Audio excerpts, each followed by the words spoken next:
किसी ने क्या खूब कहा है कि कुछ अच्छाइयाँ हमें ऐसी भी करनी चाहिए जिसका साक्षी ईश्वर के सिवा कोई दूसरा ना हो। एक बड़ी छोटी सी कहानी। एक बार एक व्यक्ति अपने शहर आता है। स्टेशन से जैसे ही उतरता है तो देखता है कि ऑटो वालों की स्ट्राइक है। तो वो एक एडजस्टेबल जो ऑटो होते हैं जिसमें कई सारी सवारी भरी होती है, उसमें वो बैठ जाता है। वो ऑटो वाला उसे घर से कुछ दूरी पर उतार देता है।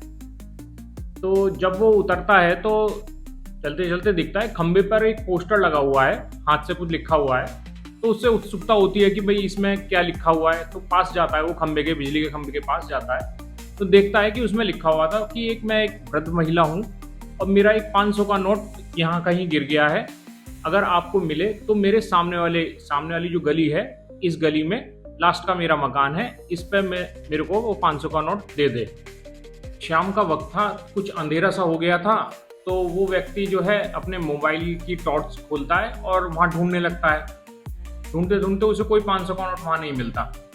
तो वो सोचता है शायद किसी ने मजाक करा होगा, वो अपने घर की तरफ फिर वो चल देता है। लेकिन उसे उत्सुकता होती है, क्या पता मैं सामने वाली गली में एक बार जाके देखता हूँ, क्या पता ये बात सही हो। तो वो चल देता है सामने वाली गली में। जैसे ही लास्ट के घर में वो पहुंचता है तो अपना दरवाजा खटखटाता है। वो खटखटाता है तो वहां से एक वृद्ध महिला हाथ जोड़ के निकलती है और बोलती है, बताइए बेटा क्या काम है। तो वो व्यक्ति बोलता है कि माता जी, आपका 500 का नोट जो गिर गया था वो मेरे को मिल गया है और ये आप इसे रख लीजिए। वो वृद्ध महिला उसकी तरफ देखती है और बोलती है, सुबह से कम 50-60 लोग ये 500 का नोट लेके मेरे पास आ चुके हैं और मेरे को इसकी आवश्यकता नहीं है, आप ये रख लीजिए। तो वो काफ़ी विनती करता है, हाथ जोड़ता है, रिक्वेस्ट करता है, पैर जैसे छूता है तो माताजी जो है वो 500 का नोट उससे ले लेती हैं। तो जब वो नोट ले लेती हैं तो वो महिला बोलती है कि बेटा एक काम और मेरा कर दीजिए कि जब आप अपने घर की तरफ जाएं तो उस खंबे पर जो वो पर्चा लगा हुआ है उसे वो फाड़ दें, उसे वहाँ से हटा दें। तो वो हाथ जोड़ के अपना चल देता है उस खंबे की तरफ को।